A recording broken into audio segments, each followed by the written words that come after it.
Hello and welcome to Kiddick Farms. We're back with another episode of Edgewater, Saskatchewan, and today we've got some shiny and new equipment here on the farm.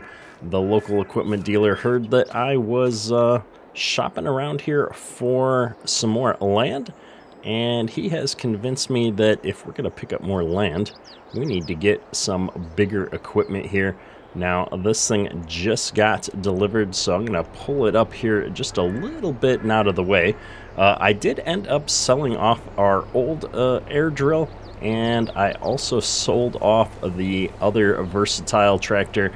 I was having a lot of fun with that, but we were also having a little bit of issues with how that was working out. The turning and pivoting on it was causing me some grief with certain implements, so we decided to just go all out and start modernizing our equipment here on this series, and I think that's going to let us really start picking up some more acres. As always in my saves, I do try to keep everything realistic and legitimate, especially this one since we brought over our funds from Farmville, and so I'm not cheating any money in here. You can see we sold off both the versatile. I sold off the sprayer as well since we're leasing that big case. And I plan on turning that into something real. And then we've got a huge uptick in our vehicle leasing costs for the day here. But, it's not too bad. And it allowed us to finish paying off our loan once we paid off all of the, once we sold off all of the equipment. We had a bunch of money in the bank from selling our crops. So everything is looking up here on the farm. I'm feeling pretty good, not having any loan debt, just a little bit of vehicle leasing costs. And we're going to go ahead and start today off. It is planting season. However, before we get into planting, I'm going to grab this VT and we're going to go out here and merge our two fields in the back together. I've been thinking a lot about this lately, and I think that it makes a lot of sense to run the fields north of the farm here as a one combined field. So let's jump up here and knock that out. We got 16 gears in this versatile. I didn't go for the biggest model they've got. I did grab something kind of middle of the road. I say as if it isn't a humongous tractor. Now, there was a new farm sim patch this morning, which is messing with my frame rates. Everything is got to get recached everywhere I drive somewhere new. So we're getting a little bit of stuttering here as I look around and do things. So I apologize for that. There's not a whole lot I can do about it. That's just how farm sim works sometimes. Until everything gets cached again, you're going to get little bits of stuttering when you're in new areas. Now, you can see the interior of this versatile is just sweet looking. In fact, I've even got Bordeaux monitors. That was one of the driving factors when I was picking the machine, and the drill that I wanted to use was being able to get branded monitors in here to match. I thought that was actually really cool. So what I'm going to do is swing around here. We're going to get lined up, and I'm going to figure out how to create fields. I think I've got the cultivator create fields mod on so that I can do it with this thing. Let's find out. I'm going to turn on, I think it's Y to do that. I think it's just that I've got so many keyboard commands that you don't see it. Oh, I don't actually have that mod. Oh, I do have that mod installed. There we go. See? Now we've got a nice curved, smooth connection between those two. And then I'm just going to spin right back around. We have fought with Courseplay so much in this series already, trying to treat these two fields as separate, that I have finally decided to just give in and treat them as the same field. I think this is going to work out the best. The only thing we might be missing is precision farming data for this little strip down the middle of the field. I'm not sure how that works actually, but it's such a small strip that I'm not overly worried about it. And this thing's doing a great job of pulling this VT tool. No problems whatsoever. We'll put it into a more appropriate gear here for us. I am excited to be to the point where we can afford to start modernizing the farm. It's always fun for me to start out with older equipment and then work my way up into something newer and more modern. And for me, this series, having started all the way back in Farmville technically and carrying our assets forward, is exciting because it means that hopefully, unless we make some really big mistakes, we're going to be able to continue these assets forward when at some point in the future, whoops, I don't want to wreck this map too much, some point in the future we decide to move on from this map to another map. I do like having a mix of fresh starts and older equipment and getting to run some more modern equipment on the farm. And I'm just trying to spin around here. We didn't do a great job of driving very straight over here. And since we are creating fields, I don't want to mess things up too badly. That's looking pretty good. Raise it up. Good deal. I think that's going to work out perfectly. And then let's just grab this little bit that we left behind here. There we go. All right, well, I think that's all we need to do here from a tillage perspective. We don't really need to do anything else. We got a ton of weeds out here. However, when we run the drill, I think that's going to plant straight through these weeds and knock those down. We're going to find out for sure. And I think this big field up here, the combination of 51 and we'll call it North 1, is going to end up being canola again. I can't remember what we did last year. We should probably rotate fields at some point, but I'm going to just put canola up there because that's our big field, and that's where we need, we'll call it our cash crop, something to sell for additional money. Not that our other crops don't make money as well, but the canola will actually sell at the end of this year and give us the money we need to get into some other stuff, where the other crops aren't going to sell here until even summer. So we're going to get all the way through planting season again before we see the money from last year, let alone the next year. Now, this thing is humongous. It's so much bigger than our other drill. It's more, I think it's more than twice as wide as the other drill, so we should make very quick work of some of these fields. Which part of me was tempted to not get a bigger one. Oh no, I can't hook up the hoses on this thing. That's a manual attach issue. You know, I've been finding more and more equipment that I can't use manual attach with, unfortunately. So at some point here, we're going to have to think through our use of manual attach. But I just like it so much that I've been putting up with its wonkiness.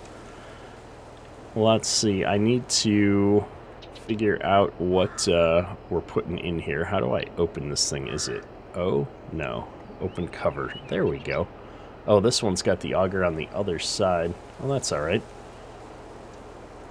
The question is, which container is this for? Seeds or fertilizer? I'm not sure. We've got the back part and the front part. I'd really love if the back part was for fertilizer and the front part was for seed, because in our mixes, at least, I find that we're using a lot more fertilizer than seed. However, for the crops that we're hitting right now, I don't think we actually need any fertilizer. I'm gonna drop off the snow plow here, and then I'm gonna grab the forks, and we're gonna see if I can put seed in here. We're gonna be planting peas and lentils here first in April. As we get into March, I think we can go and tackle the canola. And a part of me is wondering if we should pick up some flax or not. That'll have to be another field if we do. There we go. Not a great animation, but I like these seed boxes. They look pretty cool. And it was indeed seed that we could put in here. So let's go ahead and grab the rest of these pallets. We're going to get all the seed I can loaded up in there. All right, so we have loaded up this massive machine with what seed and fertilizer we had on hand.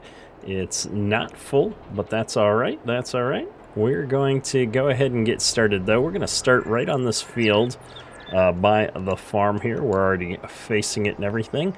And like I already mentioned, we're going to be putting out peas and lentils to start with. Now, we don't need any nitrogen for either of these crops as far as I remember. So that's all right. We'll go ahead and just get the seed in the ground here. I'm really curious to see what this is going to do with the weeds in this field as we get going here. This thing is a monster of a air drill.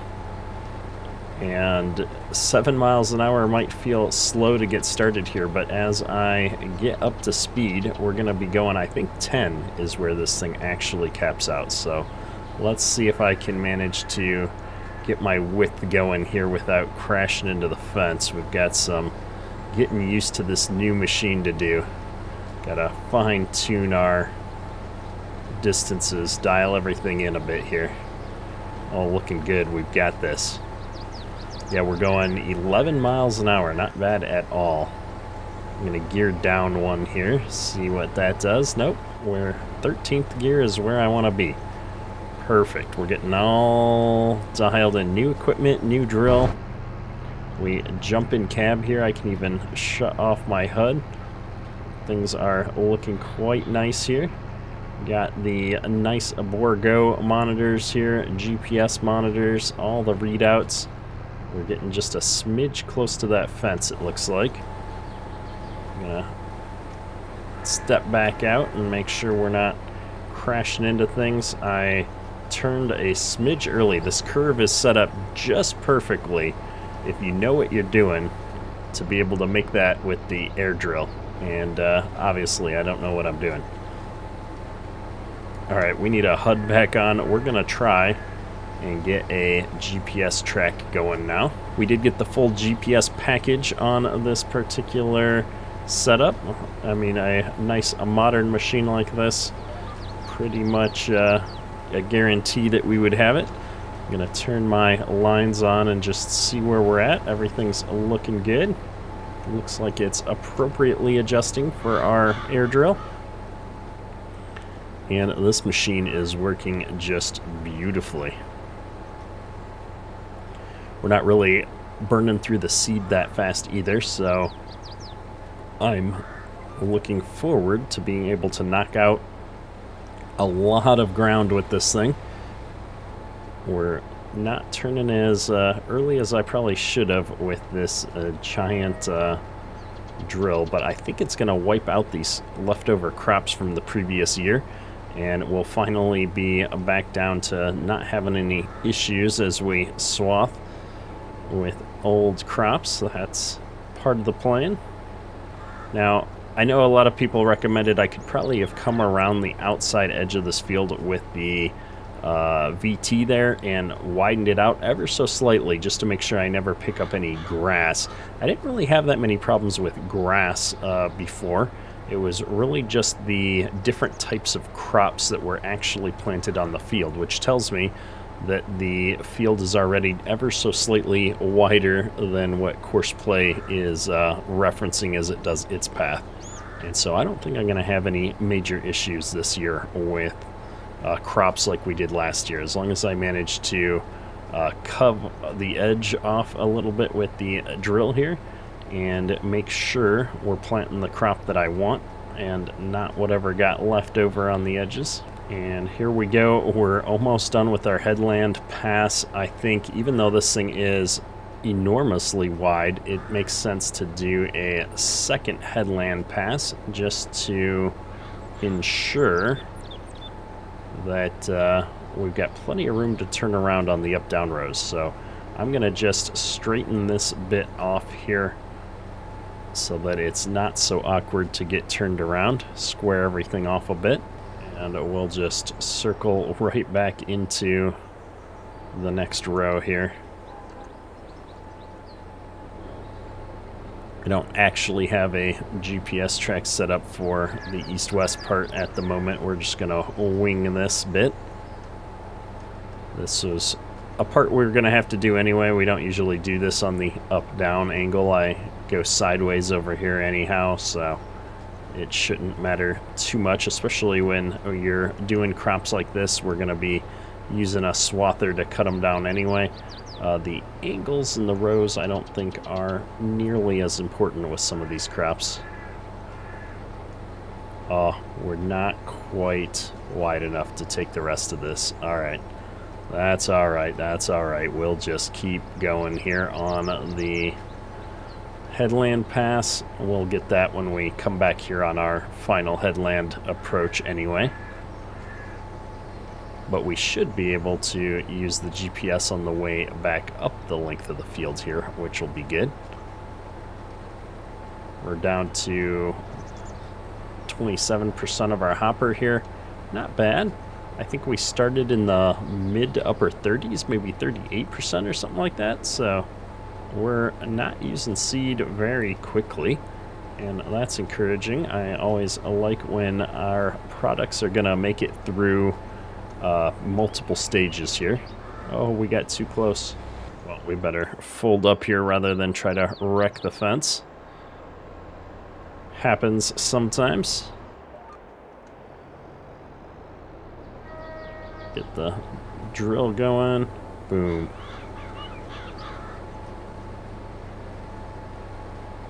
Oh, we've left ever so little from before we got the GPS going at the end there. I don't know. We'll see. That might bother me. We might come back. We might forget about it. We'll see. We'll see.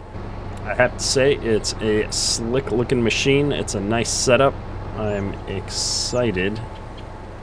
Very excited to have been able to afford to take out the lease on this, get the farm on its path towards modernization. Oh, this is so much fun.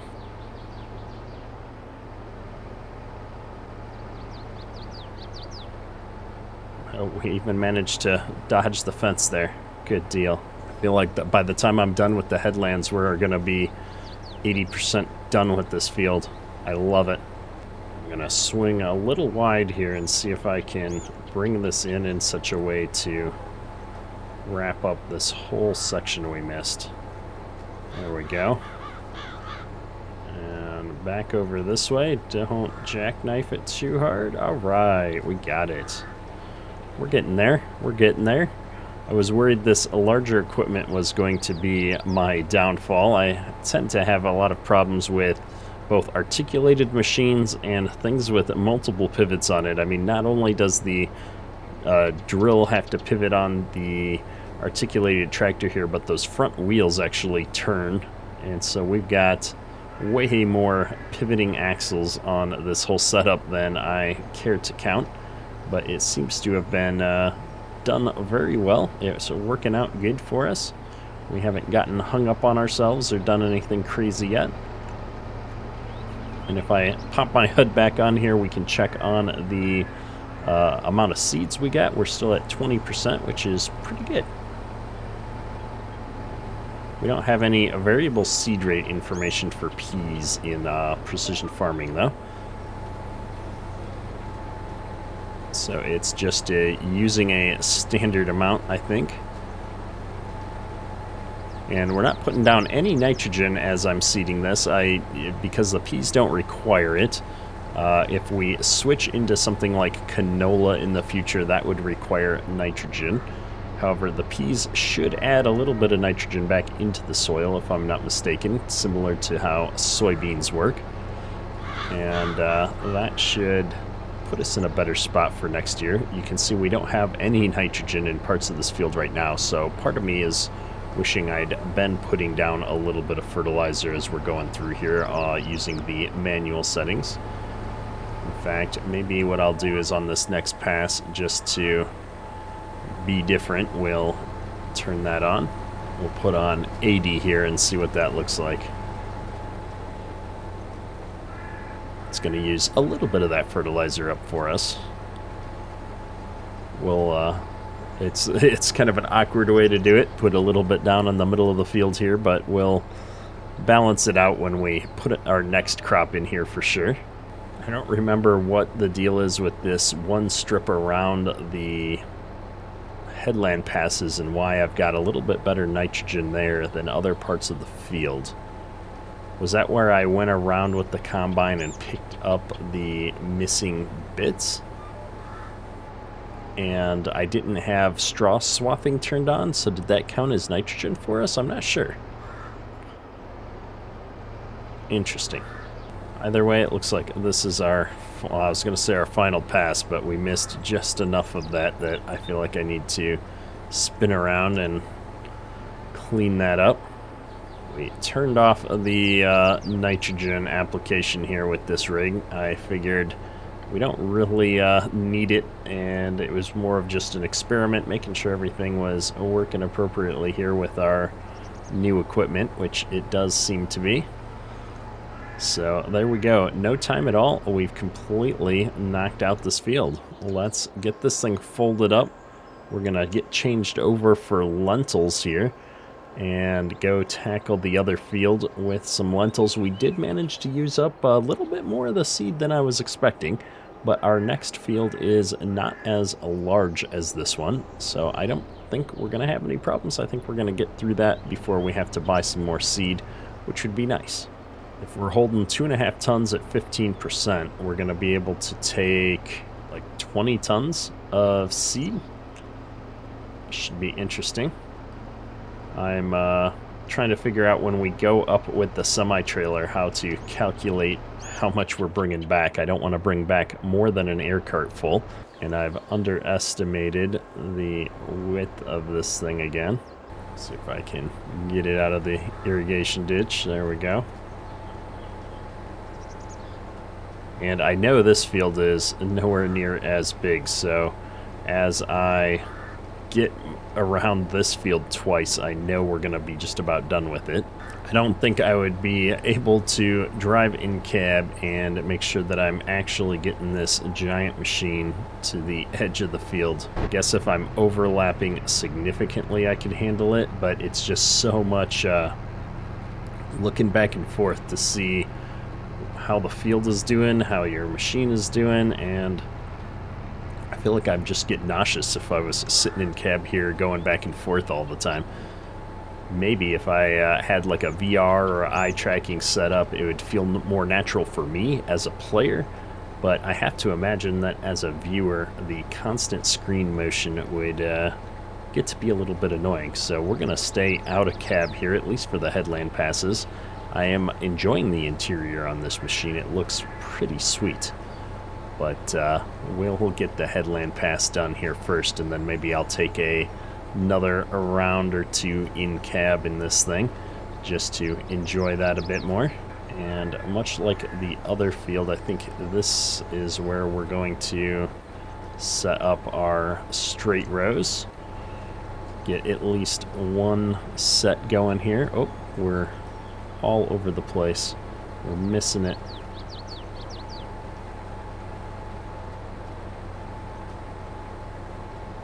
There we go. Now I can get straight rows going now that we're in the right spot.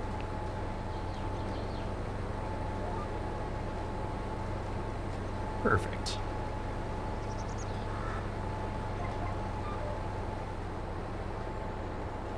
Gotta turn sooner. We're gonna run into telephone poles.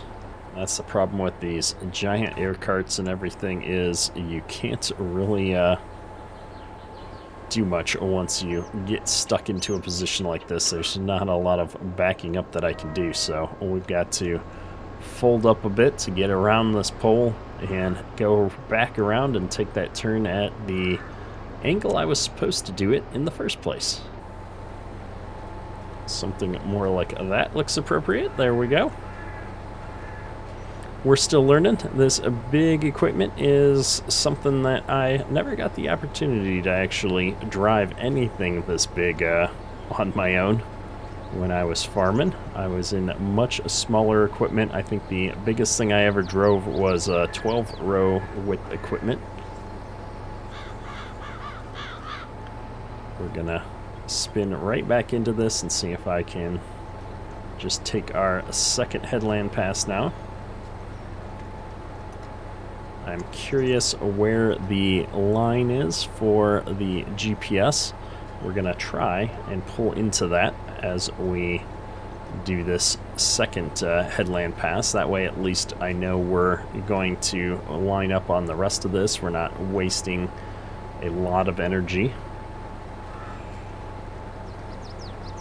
And then if I'm good with this turn, I might be able to just completely finish all this off with this headland pass in a second here. We'll find out. I think we're going to do the turn left to turn right maneuver here. No, don't turn that tight. Here we go. And right back down in there. I'm going to get rid of the annoying GPS lines. It's distracting me. We didn't quite get that corner out of there. That's alright. This corner, however, I think we'll be able to hit no problems.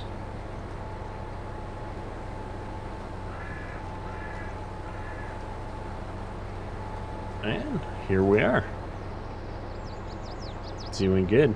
This machine has been absolutely amazing. We're knocking out our seeding for the year. We've got our lentils almost done here. It looks like we're going to have enough seed to finish this field off. We've got our peas in. We did the winter wheat over here, which is growing pretty good. Looks like it's almost ready to be sprayed, though. The weeds are getting pretty big over there, so I'm going to have to get the sprayer set up on the case here at some point. We've got the dry box at the moment.